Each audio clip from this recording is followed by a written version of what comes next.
Selon le juge aux affaires familiales, élever un enfant coûte 3 euros par jour en garde alternée et 6 euros par jour en garde exclusive. Ah non, c'est pas une blague. C'est la réalité des pensions alimentaires fixées par les tribunaux en France. Parce que voilà comment ça marche.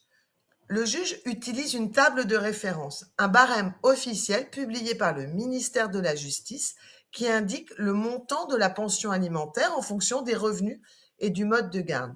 Si nous prenons un exemple pour un parent qui gagne le SMIC et qui a un enfant en garde alternée chez l'autre parent, le barème indique donc une pension de 100 euros par mois, soit 3,33 euros par jour. Et en garde exclusive, le double, 200 euros par mois, soit 6,66 euros par jour. Maintenant, regardons ce que réellement coûte un enfant par jour. Et vous le savez très bien. Déjà, la cantine, c'est, en fonction des régions, environ 5 euros par jour. Le périscolaire, 3. Les vêtements, environ 50 euros par mois. Les fournitures scolaires, les activités extrascolaires coûtent environ 50 euros par mois. Les frais de santé qui ne sont pas pris en charge, environ 40 euros par mois. En fait, un enfant coûte environ 13,65 euros par jour.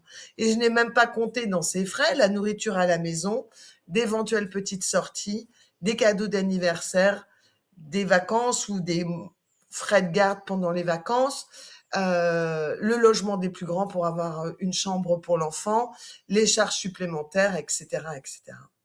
Alors, comment un juge peut-il fixer une pension à 3 euros par jour? Eh bien, parce que vous le laissez faire, parce qu'il applique un barème et que ce barème ne correspond plus du tout à la réalité du coût de la vie. Il date d'une époque où l'inflation n'était pas ce qu'elle est aujourd'hui, où les activités extrascolaires n'étaient pas indispensables, où les frais de santé étaient mieux remboursés. Et voilà le problème. La majorité des parents laissent le juge appliquer ce barème sans rien dire. Résultat, la pension alimentaire ne couvre pas les besoins réels de l'enfant. Et deux choses se passent. Soit le parent qui reçoit la pension considère que c'est insuffisant et que l'autre ne paye pas assez. Et il va demander des compléments pour tout. Et chaque discussion devient un conflit. Soit le parent qui paie la pension pense que puisque ça a été décidé par le juge, c'est comme ça que ça doit s'appliquer et que cet argent peut facilement devenir un complément de revenu et donc il refuse de payer quoi que ce soit en plus. Dans les deux cas, la pension alimentaire devient un sujet de conflit, voire de guerre, parce qu'elle n'a jamais été construite sur la réalité des choses. Alors voilà ce qu'il faut faire. Ne pas laisser le juge appliquer le barème par défaut et construire vous-même une pension alimentaire. Ça veut dire quoi? Ça veut dire que vous allez lister tous les frais mensuellement de vos enfants en prenant toutes les dépenses qui concernent chacun de vos enfants, vous les additionnez et vous arrivez à un montant réel. Admettons 520 euros par mois. Ensuite, vous allez déterminer qui paye quoi. En garde alternée, chacun peut payer la moitié, mais ça reste aussi en fonction de vos revenus. En garde exclusive, celui qui n'a pas la garde paye une partie proportionnelle à ses revenus.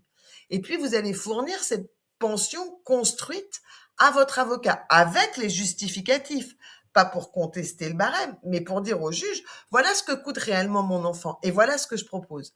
Et vous savez ce qui se passe quand une pension alimentaire est construite comme ça? Les deux parents l'acceptent parce qu'elle est juste, parce qu'elle correspond à la réalité, parce que personne ne peut dire que l'autre utilise l'argent pour lui ou que l'autre ne paye pas assez. Et elle est aussi déterminante parce que quand l'enfant grandit et que les frais augmentent, vous allez pouvoir réévaluer la pension alimentaire sur cette bonne base, sur la même base, avec les mêmes justificatifs, et ça reste juste. Une pension alimentaire, ce n'est pas un complément de revenu pour le parent qui la reçoit. C'est une contribution aux besoins réels de l'enfant. Et si vous la construisez, comme je viens de vous l'expliquer dès le départ, personne ne refuse de la payer et personne n'imagine que c'est autre chose. Mais il faut le faire avant que le juge ne fixe la pension. Parce qu'une fois qu'elle est fixée, c'est très difficile de revenir dessus.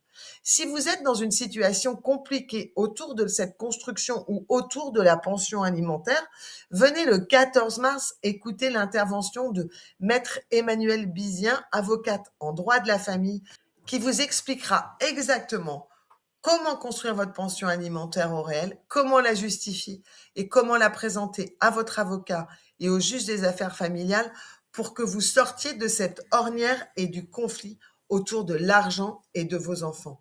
Il reste plus que 14 jours pour vous inscrire. Nous sommes déjà 200 personnes, alors faites très très vite.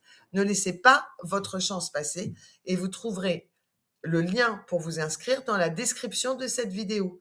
Je vous dis à très vite.